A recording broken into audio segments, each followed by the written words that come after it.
In the long memory of the world, there are families remembered for their virtues, and others remembered simply because forgetting them would be impossible. House Targaryen belongs to the second kind. Their story does not unfold loudly, nor does it rush toward triumph or ruin. Instead, it drifts forward like smoke from a dying flame, slow and inevitable, carried by ambition, prophecy, and the quiet terror of absolute power. They arrived from a fallen empire across a poisoned sea, bringing with them creatures thought extinct, and a belief that blood itself could grant dominion over the world. For nearly 3 centuries, they ruled not because they were loved, but because they were feared, and because fear, when sustained long enough, begins to resemble order. Their dragons darkened the skies. Their crowns were forged in conquest, and their madness was often mistaken for destiny. This is not merely the history of kings and queens. It is the record of a family slowly collapsing under the weight of its own legend, a lineage that believed itself closer to gods than men, and paid for that belief in fire, in ash, and in silence. To understand the Targaryens is to understand how power reshapes the human mind, how prophecy corrodes certainty, and how the past never truly releases those who inherit it. Tonight, we trace that history carefully, not as myth, but as memory. A single, unbroken chronicle, one meant to be listened to slowly as sleep approaches and the dragons begin to stir again. Long before Westeros learned to fear the sound of wings overhead, before crowns melted beneath dragon flame and thrones were forged from surrendered swords, there existed a civilization that believed power was not something to be earned, but something proven by birth. This was Valyria, a city and an empire whose foundations were laid not merely in stone, but in fire, blood, and certainty. To understand House Targaryen, one must begin here, not at the moment of conquest, but at the moment when their ancestors first learned to look down upon the world from above. Valyria was not born great. Like many early civilizations, it began humbly, as a gathering of shepherds in a land riddled with volcanoes and unstable earth. The terrain was hostile, the skies often choked with ash, and the ground itself seemed to breathe heat. Yet it was precisely this danger that shaped the Valyrian mind. To live in such a place required adaptation, and adaptation slowly gave way to ambition. Where others saw an uninhabitable wasteland, the Valyrians saw potential, buried deep beneath fire and stone.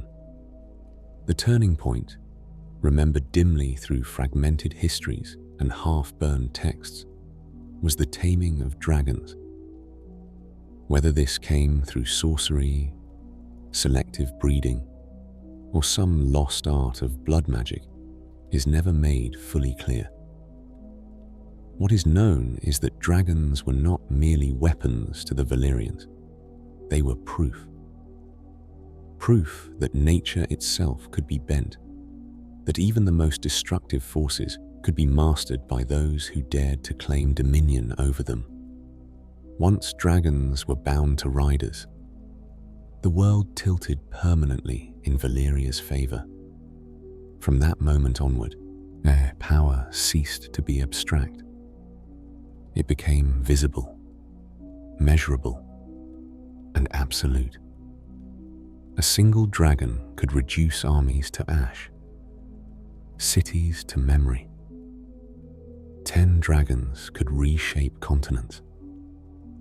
And so Valyria expanded, not as a kingdom, but as a freehold, a sprawling sprawling empire governed by dragonlord families who believed themselves elevated above common humanity.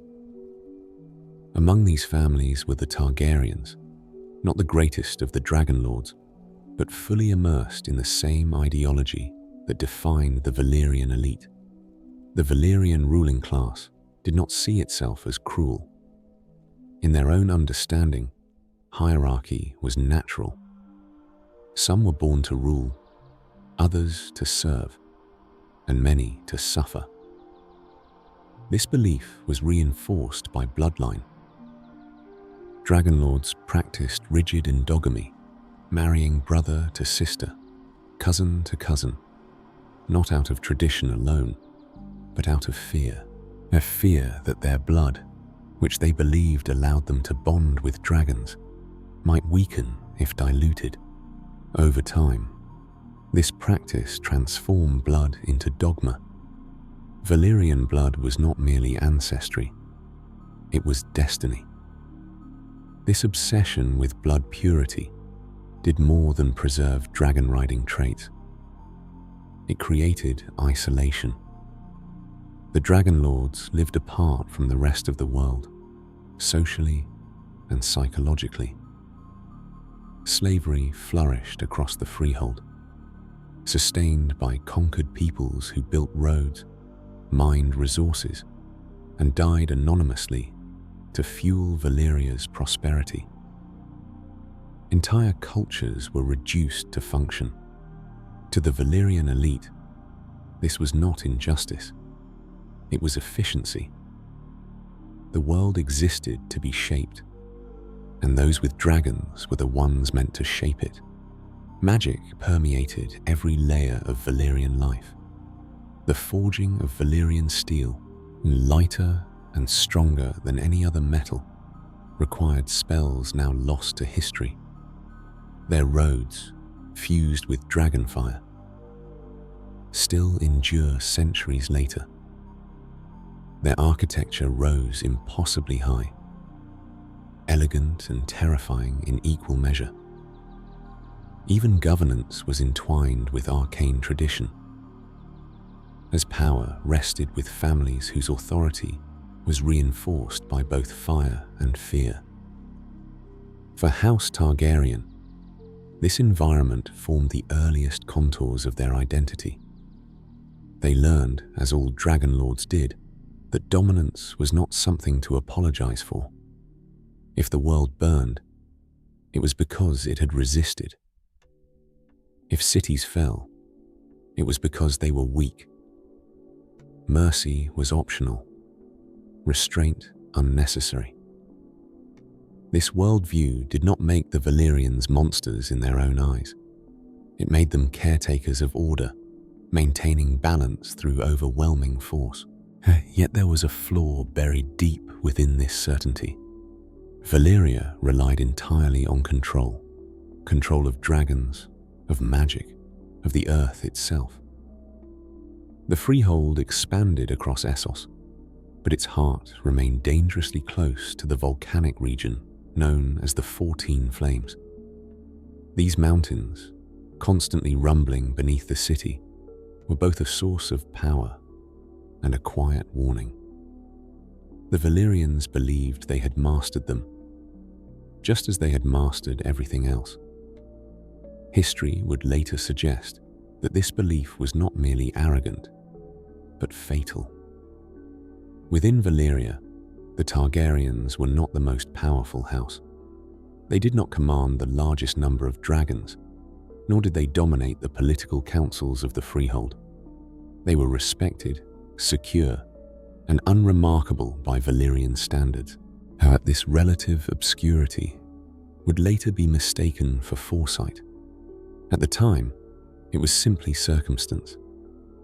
But it meant that when the end came, the Targaryens were positioned just far enough from the center of power to survive it. The doom of Valyria would eventually erase nearly every trace of this civilization. But long before that cataclysm, the seeds of Targaryen tragedy were already planted. The belief in supremacy. The the dependence on fire as both tool and identity, the idea that blood could justify rule. These concepts would not die with Valyria. They would travel, quietly, across the narrow sea, carried by one family and a handful of dragons, into a world unprepared for them.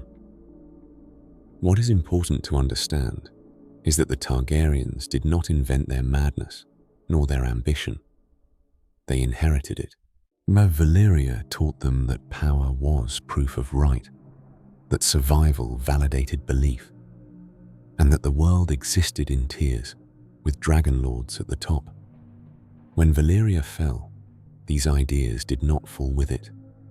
They calcified, hardened by loss, and became even more dangerous in exile.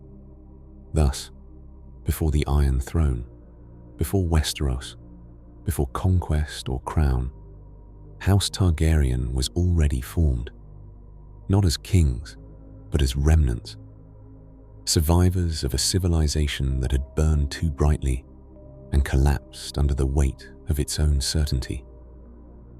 Everything that followed, the dragons, the madness, the wars, was not a deviation from their past. It was its continuation, delayed, but inevitable. When Valyria ended, it did not do so gradually, nor with ceremony. It vanished in a single, incomprehensible rupture of fire and earth, leaving behind a scar so vast that even memory recoiled from it. The doom was not merely a disaster, it was an erasure. Cities sank, mountains burst, and the sky itself seemed to turn against the land. Those who survived did so not through strength or wisdom, but through distance and timing. Among them was House Targaryen, already removed from the center of the world they believed eternal. The Targaryens had departed Valyria years before its destruction, resettling on a bleak volcanic outcrop at the edge of the known world. This place, later called Dragonstone, lay far from the splendor of the freehold. It was damp, wind-scoured, and perpetually shrouded in mist. To the other dragonlord families, the move appeared insignificant, perhaps even cowardly. Yet when the doom came, insignificance became survival. Why the Targaryens left Valyria remains a subject of quiet speculation. Some later accounts speak of prophecy, of a Targaryen daughter plagued by visions of fire and collapse. Others suggest more practical motives: political marginalization, declining influence, or simple ambition to control a Western outpost. What matters is not the reason, but the result. When Valyria burned, the Targaryens were no longer there to burn with it. The destruction of the freehold left the world stunned. Trade routes collapsed. Entire cultures vanished overnight. The Valyrian language fractured into dialects, preserved only in fragments by scholars and exiles. Dragons, once a common terror across Essos, became suddenly rare. The power vacuum was immense, and for centuries, no empire would rise to fill it. The doom marked the end of an age, and the beginning of a long, uncertain silence. For the Targaryens, this silence was deeply unsettling. They had not conquered survival. They had inherited it. Their dragons remained, but their context was gone. Without the freehold, without rival dragonlords, they were no longer one family among many. They were alone, the last living bearers of a legacy the world could no longer fully comprehend. Dragonstone became less a home than a refuge. Its towers were carved in the likeness of dragons. its halls shaped by Valyrian architecture that felt alien to the Westerosi mainland.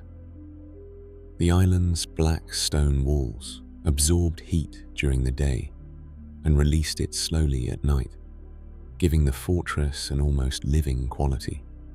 It was a place that remembered fire, even as the world around it moved on.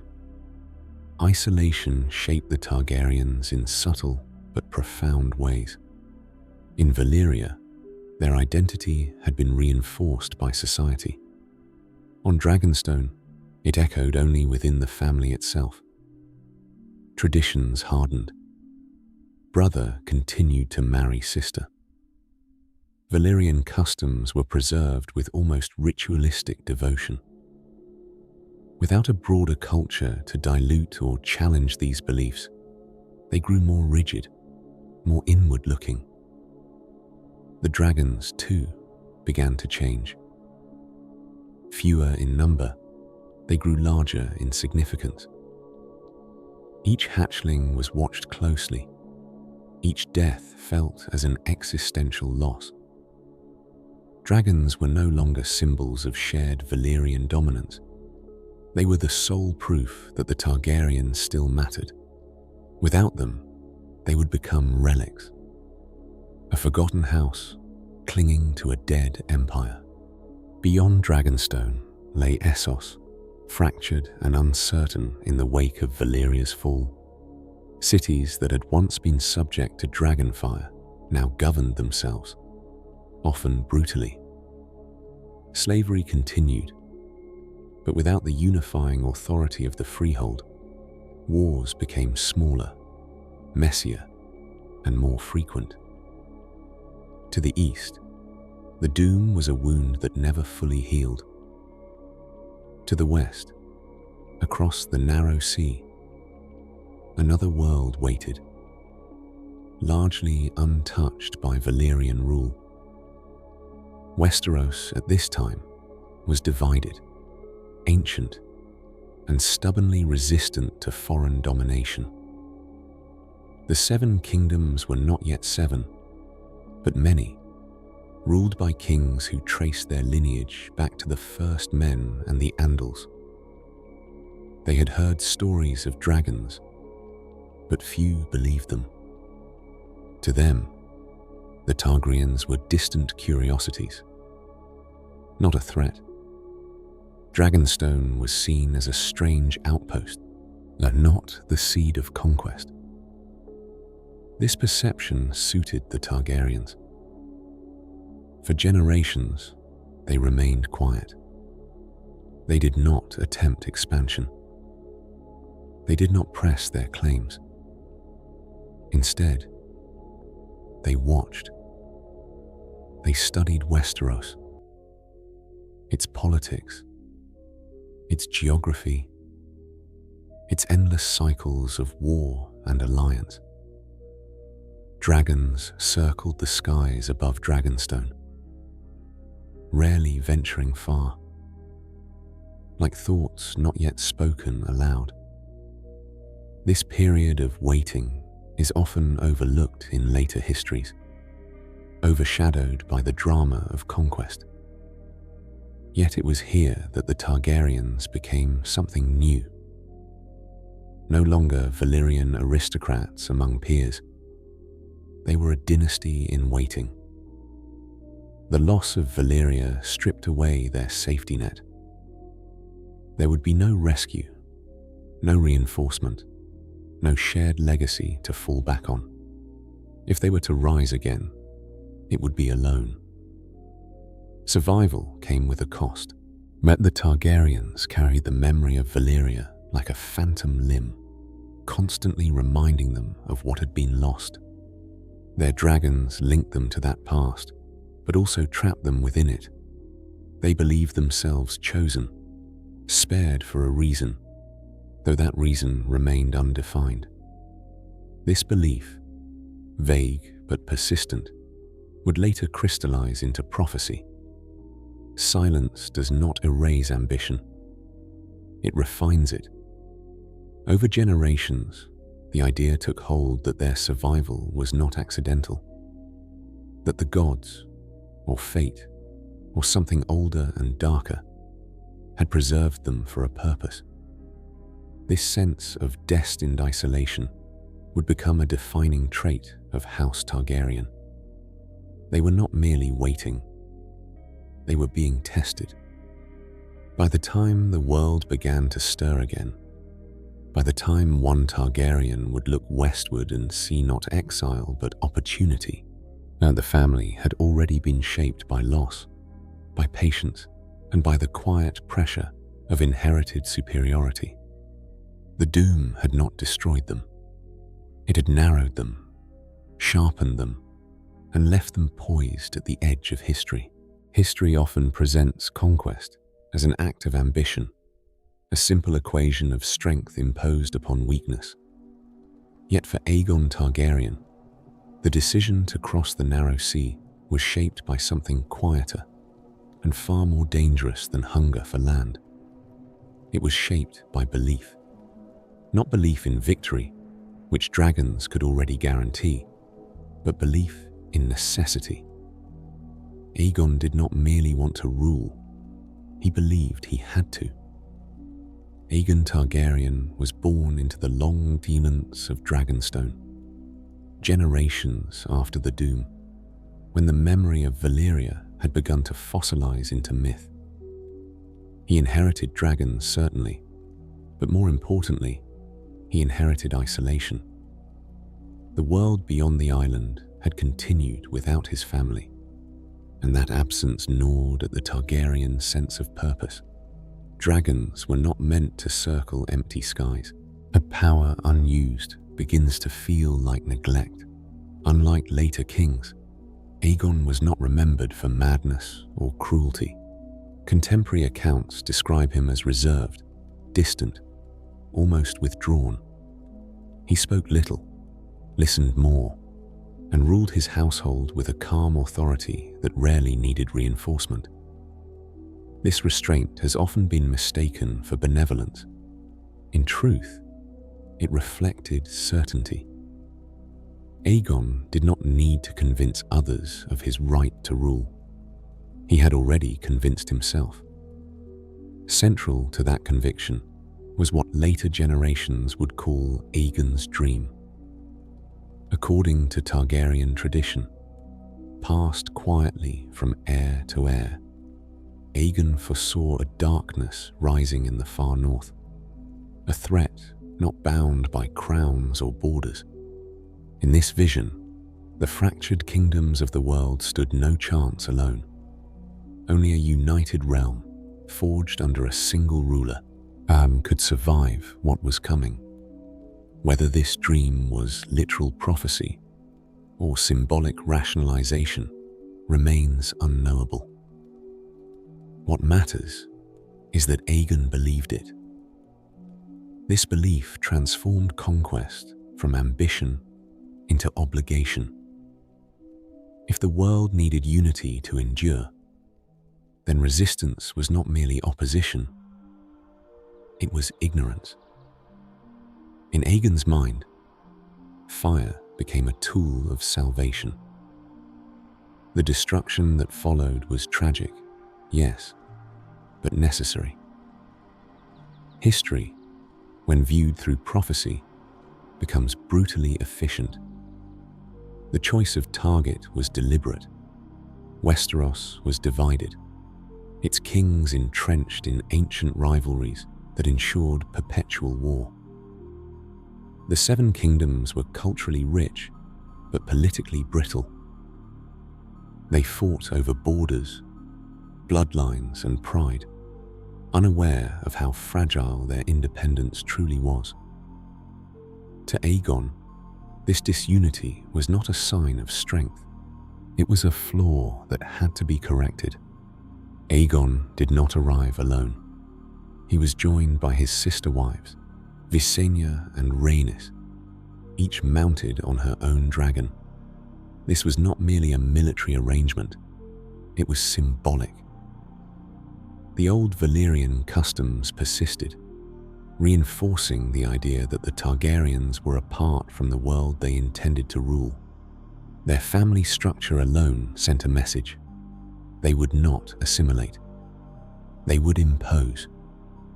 The early stages of the conquest were swift, almost surgical. Castles that had stood for thousands of years fell in days. Armies scattered before the sight of dragonfire. Entire bloodlines ended in a single afternoon. Yet Aegon was selective in his destruction. Those who bent the knee were spared, allowed to retain their lands and titles under a new order. This was not mercy born of kindness, but strategy. A ruler who intends permanence must eventually stop burning. The most enduring symbol of this philosophy was the throne itself, forged from the swords of defeated enemies, twisted and sharp. It was deliberately uncomfortable. It was never meant to be a seat of rest.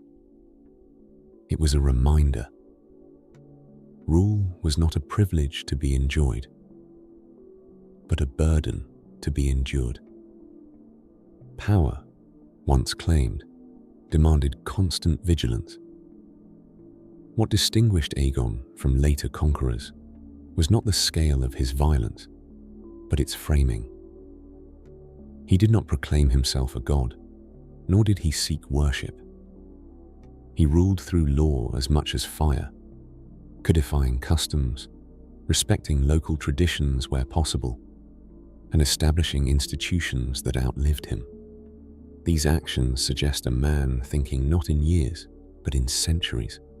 Yet beneath this order lay the same Valyrian assumption that had shaped his ancestors. The belief that some were born to rule, and others to follow. Aegon's dream did not challenge this hierarchy. It justified it. If the world was to be saved, it would be saved by those strong enough to do what others could not. The conquest ended not with celebration, but with consolidation. Aegon's crown marked the beginning of a new era, but also the beginning of a quiet contradiction. The realm was united, yes, but held together by fear. Dragons enforced peace, but peace enforced by terror is always temporary. As long as the dragons lived, the dream endured. When they began to fade, so too would the certainty that had built the kingdom. Aegon's legacy was not the land he conquered, but the idea he implanted into his bloodline. That rule was destiny, and that power was responsibility. That fire, when wielded correctly, could cleanse the world of chaos. This idea would sustain House Targaryen for generations and slowly, inevitably, poison it. Conquest ends when resistance fades, but rule begins only when fear learns to obey. For House Targaryen, this transition from destroyers to governors was the most delicate phase of their dominion. Fire could win a kingdom in a generation, but only structure could hold it together across centuries. The dragons had done their work. Now the question became how to make their shadow permanent. Aegon's reign did not attempt to erase the past of Westeros. Instead, it pressed down upon it, reshaping existing traditions rather than replacing them outright. Local lords remained in their castles. Ancient houses kept their names, their banners, their histories. On the surface, little seemed to change, but above it all sat a single authority, distant yet absolute, capable of ending any dispute with fire if obedience failed. No, the Iron Throne was more than a seat of power. It was a lesson, forged from the swords of those who had resisted. It embodied the principle that rebellion was not forgotten, only repurposed. Every jagged edge was a memory of defeat. Every cut inflicted upon an inattentive king was a reminder that rule itself was dangerous. The throne demanded awareness. It punished complacency. Iron Throne. From this seat, the Targaryens governed not as conquerors, but as arbiters. Laws were standardized, borders stabilized. Feuds that had lasted generations were settled by decree rather than bloodshed.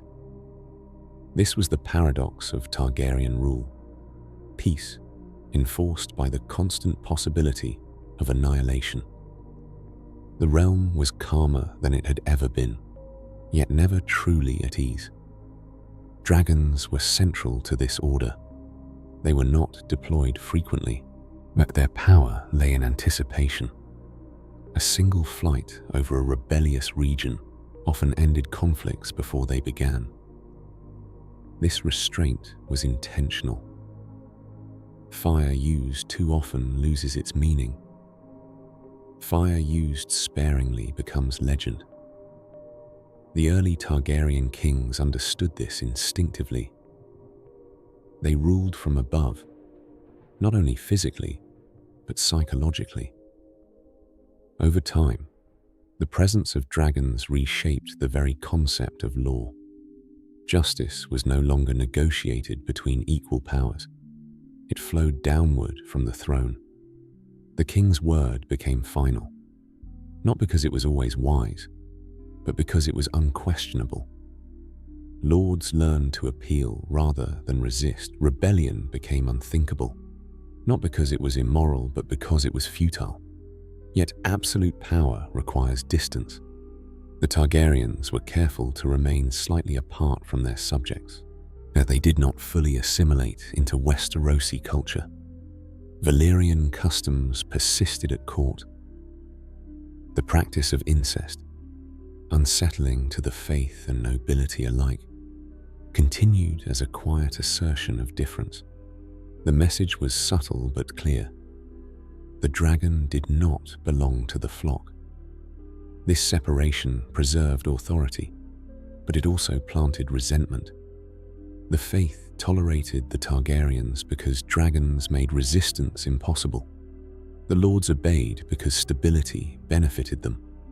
The small folk accepted because peace, even imposed peace, was preferable to endless war. But acceptance is not loyalty. It is endurance. And endurance has limits. As generations passed, the system began to strain. Dragons aged. Some grew ill. Others failed to hatch at all. Each lost dragon narrowed the margin of fear that upheld the realm.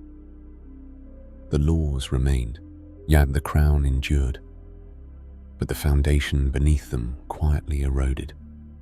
What had once been unquestionable slowly became negotiable. The Targaryens responded as they always had, by leaning harder on tradition. They spoke more often of destiny, of blood, of the divine right to rule. The less visible their power became, the more insistently they described it. This was not weakness yet, but it was insecurity. Fire no longer spoke for itself. Rule based on fear can create order, but it cannot create trust. The early Targaryen kings mistook silence for harmony. In reality, the realm was learning to wait, to endure, to remember that dragons, however mighty, were mortal. By the time cracks appeared openly, the system was too rigid to adapt. Law had become synonymous with force, and force was fading. The peace Aegon had forged was real, but fragile. It depended on creatures that could die, and on rulers who believed too deeply in the permanence of their own power. The age of unquestioned dominance was ending, though few recognized it at the time. When it finally broke, It would not do so from outside invasion, but from within the dragon's own house. Every system built on fear eventually confronts a single question: what happens when the fear is no longer unified? For House Targaryen, that question was answered not by rebellion from below, but by fracture from within. The dance of the dragons was not merely a civil war. It was a slow unmaking of the very logic that had sustained Targaryen rule since the conquest. Fire, once the guarantor of order, became its undoing. By the time the conflict began, the realm had known generations of relative peace. Dragons still lived, though fewer than before, and their presence continued to loom over politics like a distant storm. Yet beneath the calm surface, succession had become dangerously ambiguous. The Iron Throne, forged to symbolize singular authority, offered no clear answer when competing claims emerged from the same bloodline. Tradition, agenda, precedent, and personal loyalty collided in ways the Targaryens had never needed to resolve before. At the heart of the conflict was inheritance. The question of who had the right to rule was no longer answered by conquest or prophecy, but by interpretation. Competing branches of the same family invoked the same legacy to justify opposing claims.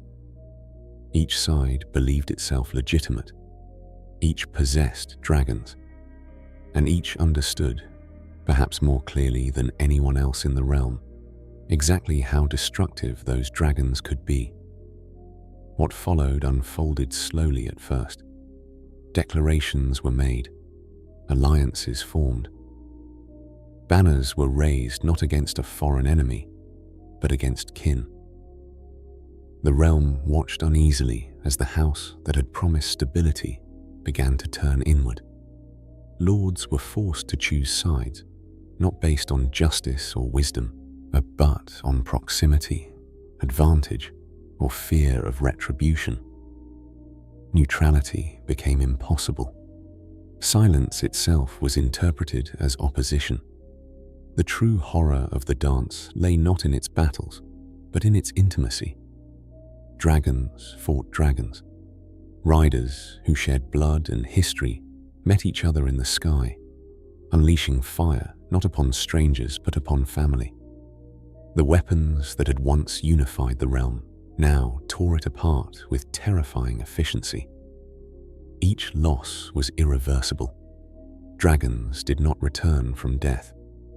Their extinction accelerated with every clash. Cities burned, not as acts of conquest, but as consequences of desperation. Civilian populations, long accustomed to peace enforced from above, now found themselves beneath skies filled with flame. The small folk, who had never consented to this war, suffered its full weight.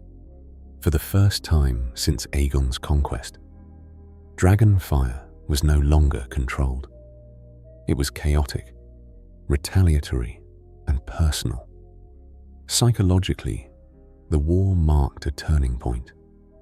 The mystique of the dragon began to fracture. When people saw dragons screaming as they fell from the sky, when they watched them die not as instruments of divine judgment, but as casualties of dynastic quarrels, something fundamental changed. Fear gave way to disillusionment. Awe curdled into resentment. The dragon was no longer an abstract force of order. It was a weapon wielded irresponsibly by flawed rulers. Within House Targaryen itself, the cost was devastating. Lines of succession were erased in fire. Children died before they could inherit the burdens placed upon them. Survivors were left scarred, both physically and mentally, haunted by the knowledge that their family had nearly destroyed itself over the very power meant to secure its future. The war ended not with triumph, but with exhaustion. There were no true victors, only those left standing amid ruin. The throne remained, but its authority was diminished. More importantly, the dragons were nearly gone. The creatures that had made Targaryen rule inevitable were now rare, weakened, and increasingly fragile. The realm noticed. Memory is long, and fear fades when it is not reinforced. In the aftermath, the crown attempted to restore order through law and reconciliation. Pardons were issued, titles confirmed. The language of unity returned. But something essential had been lost. The illusion of invincibility was broken, not by outside forces, but by self-inflicted collapse. Yet the Targaryens had proven that they could bleed, that they could burn, and that they could destroy themselves without any help from the world they ruled. Later generations would look back on the dance as a tragedy, a cautionary tale about pride and succession. But at the time, its deeper meaning was harder to see. The war revealed a truth that could never again be fully buried. Dragons alone could not guarantee stability. When power is divided, even fire answers to chaos. The shadows of this conflict would stretch far into the future. The extinction of dragons would accelerate. The crown would grow weaker. And the house that once ruled by fear would find itself increasingly reliant on memory, ceremony, and belief rather than force. After the dance of the dragons, the realm did not awaken to peace so much as it drifted into it, stunned and diminished. The war had ended, but its consequences did not.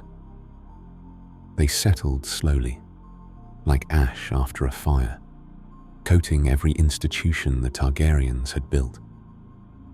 The Iron Throne still stood, sharp and unforgiving, yet the force that had once given it meaning was fading. Dragons remained, but they were fewer, smaller, and increasingly fragile. Power, stripped of its source, became something fragile itself. The death of dragons did not occur all at once. It was not a single catastrophe that erased them, but a gradual narrowing of possibility. Hatchlings failed to thrive. Eggs hardened into stone. Dragons that once grew vast and terrible now reached only a fraction of their former size. Their flames weakened. Their lifespans shortened, and each generation noticed the change, and each struggled to explain it. Some blamed the war. Dragons had been forced to fight one another in unnatural ways, pushed beyond their limits by human conflict. Others whispered of broken magic, of Valyrian arts lost with the doom, now finally catching up to the last survivors. A few suggested a more uncomfortable truth, that dragons, like empires, required expansion to remain strong. Caged within the narrow skies of a single realm, they withered. For the Targaryens, this decline was existential. Dragons were not merely weapons. They were the foundation of legitimacy. Without them, the family's claim to rule rested on memory rather than bossy. Memory can inspire loyalty, but it cannot end a rebellion overnight. As the dragons weakened, so too did the certainty that had surrounded the crown since Aegon's day. The realm sensed this shift instinctively. Lords grew bolder in their negotiations. The faith pressed harder against Valyrian customs it had long tolerated. Laws once accepted without question were now debated, interpreted, resisted. None of this constituted open rebellion, but it marked a change in posture. Authority was no longer absolute. It had to be argued for. Within the royal court, anxiety deepened. Kings and councils attempted to compensate for the loss of fire with structure. Bureaucracy expanded. Alliances were formalized through marriage rather than intimidation. Armies were strengthened. Castles reinforced. These measures created the appearance of stability, but they also revealed weakness. Dragons had made standing armies secondary. Without them, war once again became a matter of numbers, logistics, and time. The psychological impact on the Targaryens was profound. They had been raised to believe that dragons were an extension of themselves, a birthright as natural as breath. To watch that birthright erode was to confront a future they had never prepared for. Some responded with denial, insisting that the dragons would recover, that this was merely a passing decline. Others turned inward, obsessing over bloodlines, rituals, and prophecy, searching for a reason their supremacy appeared to be slipping away. Dragonstone, once a symbol of survival and strength, became a place of uneasy reflection. Its skies were quieter. Its caverns, once alive with heat and movement, grew still. Each unhatched egg was a reminder that time was not on the Targaryen side. Yet the island that had sheltered them after Valyria now mirrored their condition, enduring but diminished. In the wider realm of Westeros, stories began to change. Dragons were no longer described as unstoppable gods of flame, but as dangerous animals that could be killed under the right circumstances. Songs softened. Fear lost its edge. This shift mattered more than any military calculation. The Targaryens had ruled through perception as much as force, and perception was turning against them. Ironically, peace endured. Without dragons, the great houses had less reason to provoke the crown openly. No one wanted a return to the chaos of the dance. Yet this peace was brittle. It relied on restraint rather than awe. The realm obeyed not because it feared annihilation, but because it feared instability. These are not the same thing. One commands loyalty. The other only postpones defiance. As the last dragons died, the moment passed with less ceremony than one might expect. There were no great proclamations, no final roar heard across the kingdom, just absence, an empty sky, a quiet court, a dynasty forced to acknowledge that the age which had justified its rule was over. The Targaryens adapted, but adaptation came at a cost. Without dragons, they were forced to engage with the realm as mortals among mortals. Their authority became personal, dependent on the temperament and competence of individual kings. Where once the throne could endure weak rulers, now it could not. Every flaw mattered. Every mistake echoed louder. This shift placed immense pressure on the royal line. Kings were expected to be more than symbols. They had to govern effectively, inspire loyalty, and manage competing interests without the silent threat of fire. Some succeeded, at least temporarily. Others failed spectacularly. The margin for error had narrowed, and the consequences of failure grew harsher with each generation. The dying of the dragons did not end House Targaryen, but it transformed it. Power became conditional. Rule became negotiable. And the belief in destiny, once reinforced by wings and flame, began to turn inward, where it festered. When certainty loses its foundation, it often seeks refuge in extremes. When the dragons were gone, the silence they left behind was filled not with peace, but with scrutiny. The realm began to look more closely at its rulers, and the rulers, in turn, began to look more closely at themselves. For House Targaryen, this inward turn proved perilous. What had once been reinforced by fire now depended on the mind alone, and the mind, unshielded by certainty, is an unstable foundation. The saying emerged quietly, passed from court to keep, from whisper to proverb. Every time a Targaryen is born, the gods flip a coin. It was not meant as an insult, at least not at first. It was an attempt to explain a pattern that had become increasingly difficult to ignore. Some Targaryens ruled with patience and clarity, guided by a genuine sense of duty. Others drifted toward obsession, paranoia, or cruelty, let their inner worlds collapsing under pressures no crown could contain. The coin, as the saying suggested, did not always land the same way.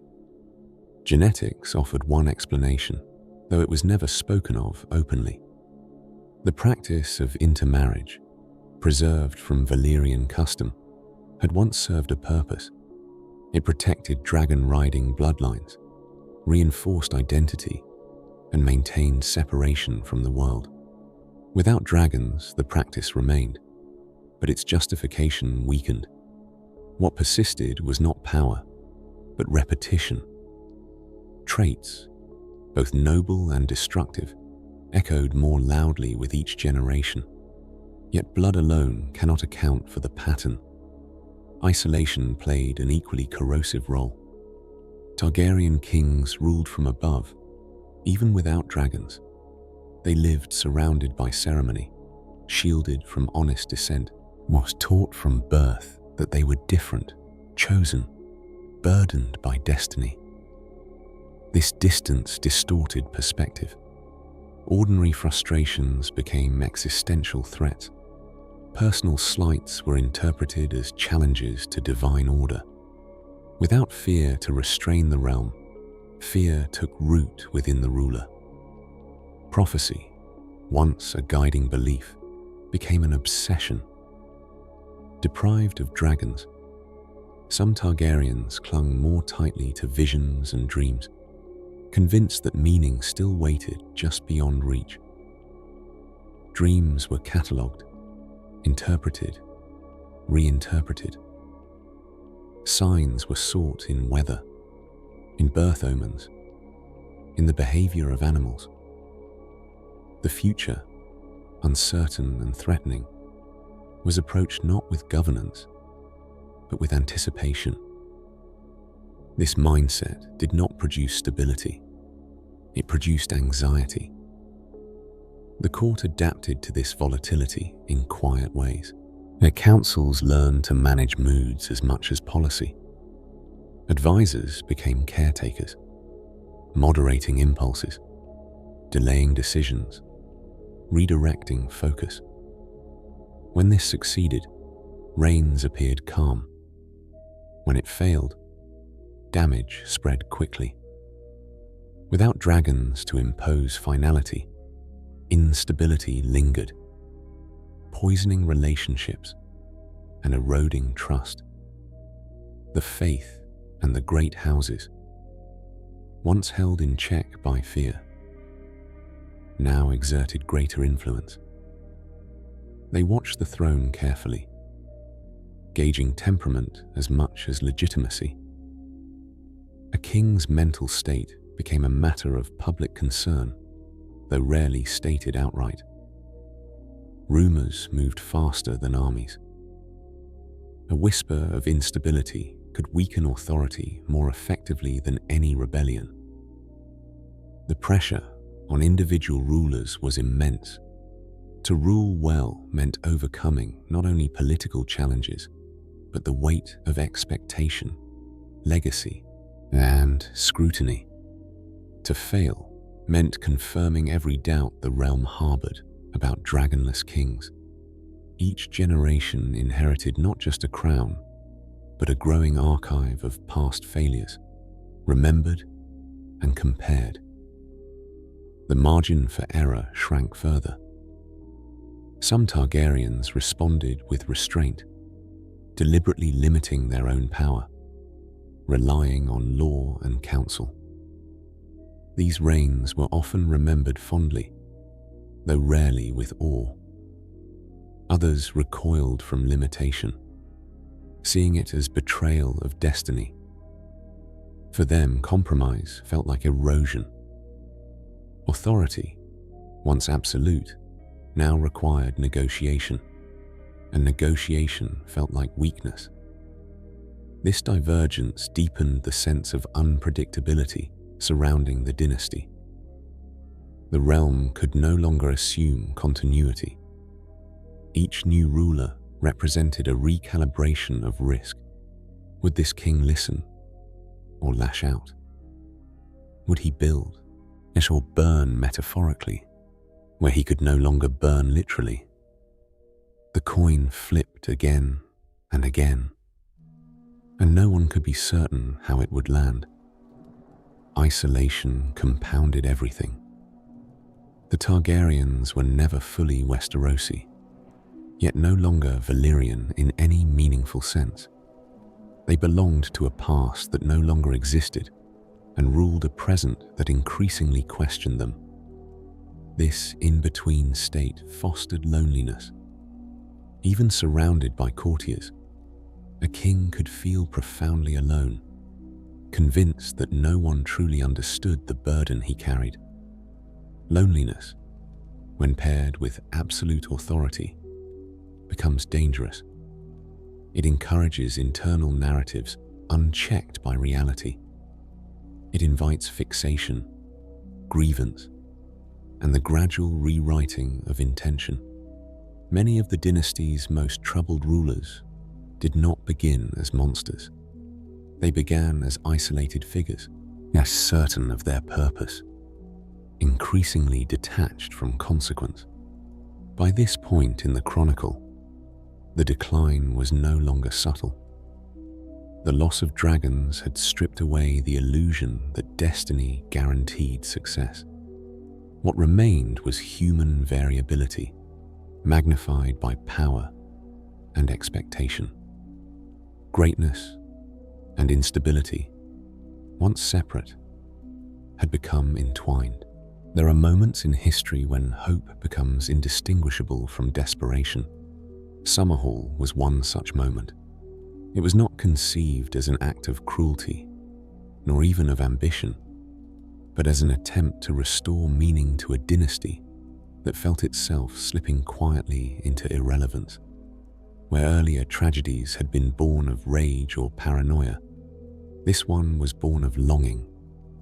Longing for dragons, for certainty, and for a return to a world that no longer existed. The palace of Summerhall stood far from the noise of the capital, nestled amid rolling hills and soft rain. It was meant to be a retreat, a place of reflection and family rather than governance. Unlike the Iron Throne, with its sharp edges and implicit warnings, Summerhall suggested warmth, continuity, and rest. It was here, in this quieter setting, that the Targaryens would attempt to summon fire once more. At the center of the tragedy was King Aegon V, remembered by history as a rare figure of restraint and empathy. Unlike many of his ancestors, he had ruled with a genuine concern for the small folk, pushing reforms that unsettled the great houses and earned him resistance from those who preferred the old order. His reign was not one of spectacle, but of effort. And yet, even such a king was not immune to the weight of legacy. Aegon V ruled without dragons, and he felt their absence acutely. He understood, perhaps more clearly than most, that his reforms rested on fragile ground. Without the threat of fire, every decree depended on negotiation and compromise. Progress was slow. Opposition was constant.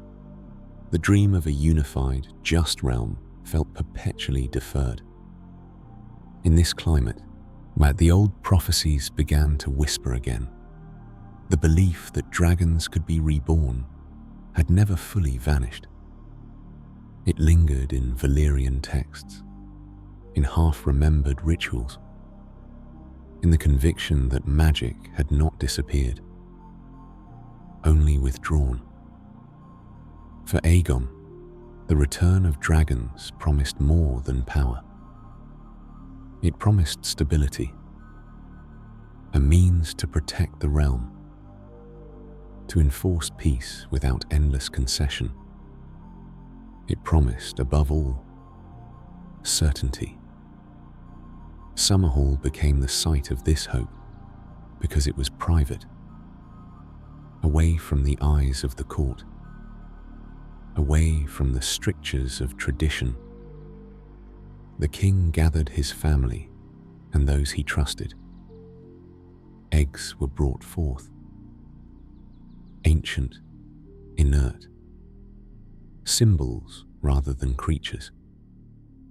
Rituals were prepared, drawing on fragments of lost Valyrian knowledge. Fire was summoned deliberately, carefully, with the belief that control could be reclaimed. But what followed was not rebirth, but catastrophe. The details are scarce, obscured by death and shame. What is known is that fire consumed Summerhall in the night, spreading faster than anyone anticipated. Stone cracked. Towers collapsed. Those inside were trapped not by enemies, but by their own design. The attempt to awaken dragons instead awakened something far more familiar: destruction without discrimination. The losses were devastating. Members of the royal family died in the flames, including the king himself. Generations of potential heirs were erased in a single night. The palace, once a symbol of quiet hope, was reduced to ash and ruin. When dawn came, there were no dragons in the sky, only smoke and silence. The realm reacted with subdued horror. There were no rebellions sparked by Summerhall, no immediate political upheaval, and instead there was a collective reckoning. The tragedy confirmed what many had long suspected, that the pursuit of lost power was more dangerous than its absence. Dragons, once gone, could not be summoned back without cost, and the cost, when paid, was unbearable. For House Targaryen, Summerhall became a wound that never fully healed. It marked the final severing of the old world from the new. No serious attempts to restore dragons followed. Prophecy did not disappear, but it became quieter, more internal, burdened by guilt. Fire, once a symbol of legitimacy, was now inseparable from failure. The survivors carried this weight forward. They inherited not only a diminished throne, but the memory of a family consumed by its own hope. The lesson of Summerhall was not that dragons were impossible, but that the past could not be reclaimed without consequence. Destiny, once trusted, had betrayed them. In the final chapters of this history, that betrayal reaches its most extreme expression. The last Targaryen kings would not seek rebirth through fire, but would instead fear it, hoard it, and finally turn it inward. The final years of House Targaryen rule did not arrive as a sudden collapse. They arrived as a narrowing corridor, each decision reducing the space in which the dynasty could still maneuver. By the time the end came, it felt less like a shock than a release. The crown had become a weight the realm could no longer carry, and the king who wore it could no longer carry himself. Aerys II Targaryen began his reign with promise. He was young, articulate, and keenly aware of the limits that now constrained the throne. Without dragons, a king had to rule through alliances, law, and the careful management of powerful lords. For a time, Aerys seemed capable of this balance. His early court was energetic. His vision appeared restorative rather than destructive. Yet even in these early years, there were signs of strain, an impatience with contradiction, a sensitivity to perceived disrespect, a need for affirmation that bordered on hunger. The turning point was not ideological but personal. Captivity, humiliation, and betrayal, whether real or imagined, reshaped Aerys's relationship with power. Once freed, he withdrew not into humility, but into suspicion. Trust narrowed to a handful of figures, then to almost none. Where earlier Targaryens had relied on fear as a tool, Aerys relied on fear as a shield. He saw plots everywhere, not because they were there, but because he could not imagine safety without absolute control. The court transformed accordingly. Doors closed. Councils shrank. Decisions were made in isolation. The king's presence became erratic, his moods unpredictable. Justice ceased to be consistent and became performative, designed not to maintain order, but to reassert dominance. Punishments escalated. Mercy vanished. Fire, long absent from the politics of rule, returned in a new and terrifying form. The obsession with wildfire was not accidental. It was memory made substance. Deprived of dragons, Aerys sought a replacement, an element that could inspire the same fear, deliver the same finality. Wildfire promised annihilation without negotiation. It offered the illusion of restored supremacy. Stored beneath the city and guarded obsessively, it became both weapon and reassurance, a reminder that destruction remained within reach. King's Landing lived under this tension daily. The city had been built as a symbol of unity, but now it existed as a hostage to the king's paranoia. The people did not see the wildfire, but they felt its presence in the tightening of laws, the sudden executions, the whispers that moved through alleys and halls alike. Fear returned to the realm, but it was no longer strategic. It was indiscriminate. The great houses responded as they always had when the crown overreached, cautiously at first, then collectively. Loyalty eroded not because of ideology, but because unpredictability made obedience dangerous. When a ruler cannot be reasoned with, compliance becomes a gamble. Alliances formed quietly. Lines were drawn without banners. The realm did not rise in rebellion all at once. It leaned away from the throne, testing whether it could stand without it. Aerys interpreted this shift as confirmation of his fears. Each act of restraint by his vassals became evidence of treason. Each delay as a conspiracy.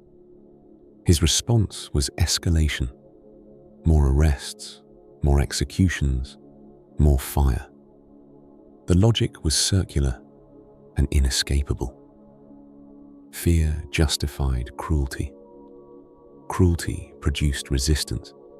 Resistance justified greater fear. What made this period uniquely tragic was its inevitability. By this stage, there were no dragons left to command obedience, no prophetic dream to inspire unity, no shared memory of conquest to stabilize the realm.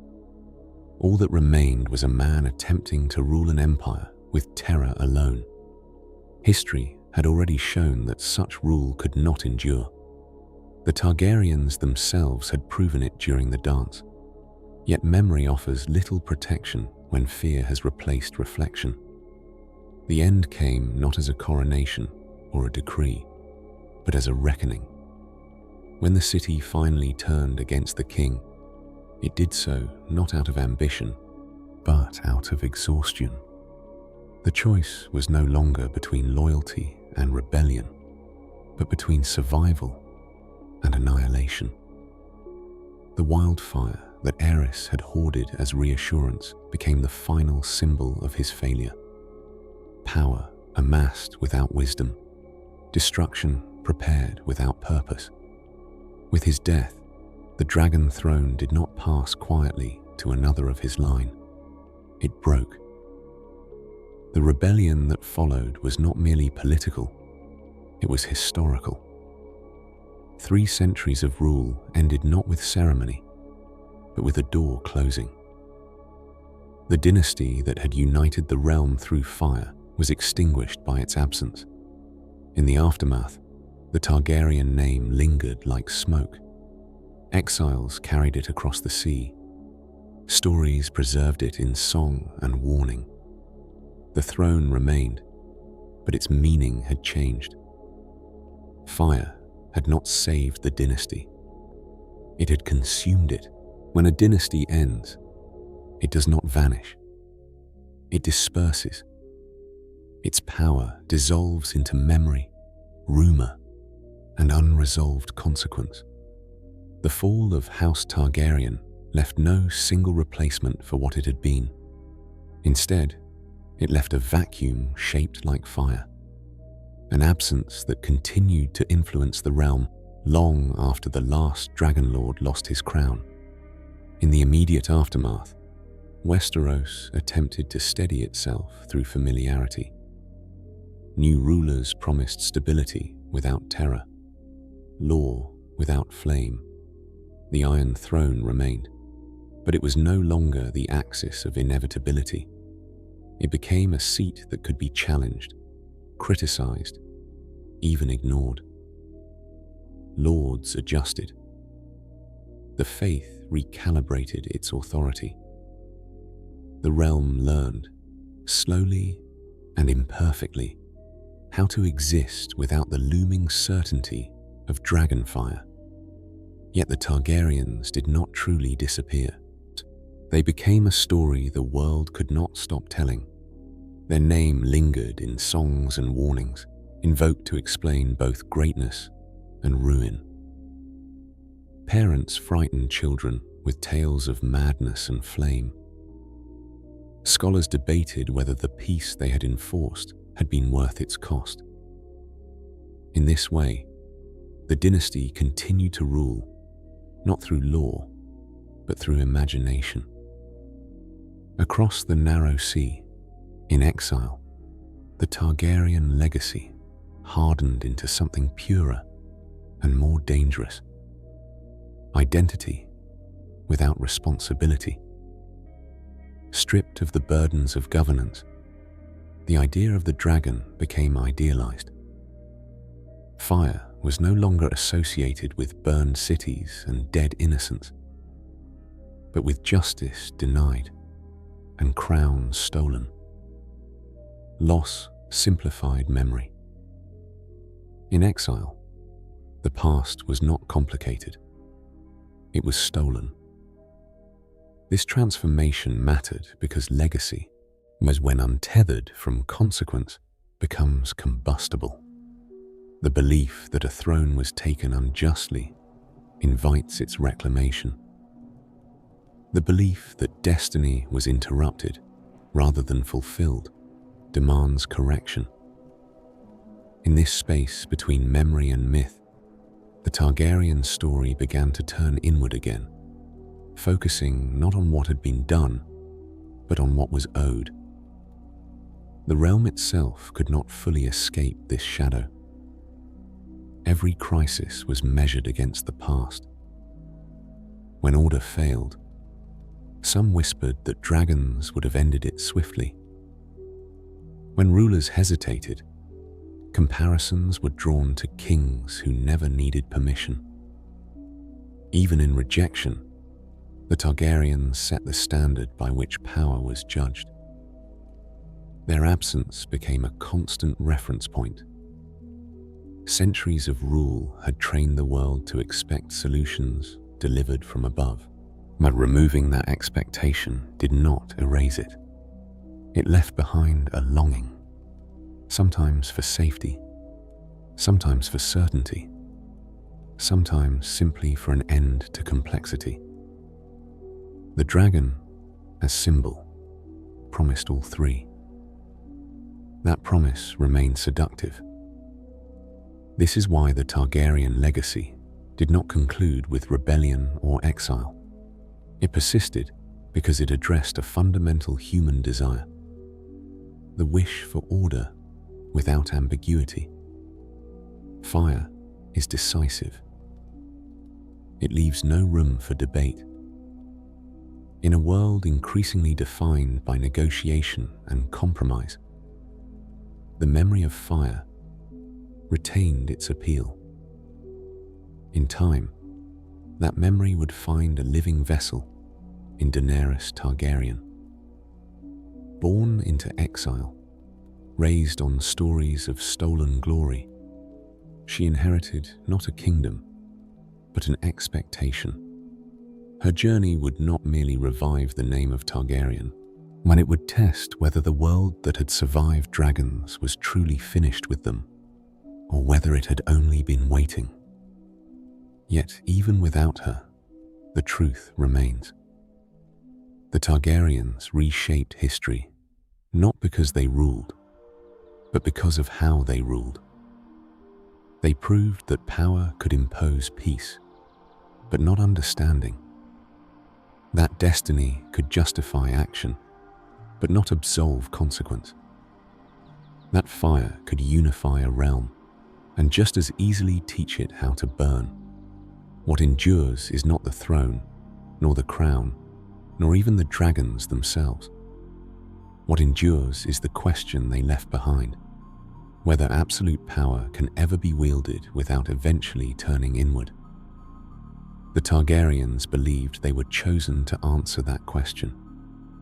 History suggests otherwise. As the echoes fade and the ashes settle, the world moves on, changed, wary, and still listening to the distant memory of wings overhead. The age of dragons may have ended, but its lessons do not sleep. They wait, quiet and patient, for the moment when their fire is once again mistaken for salvation.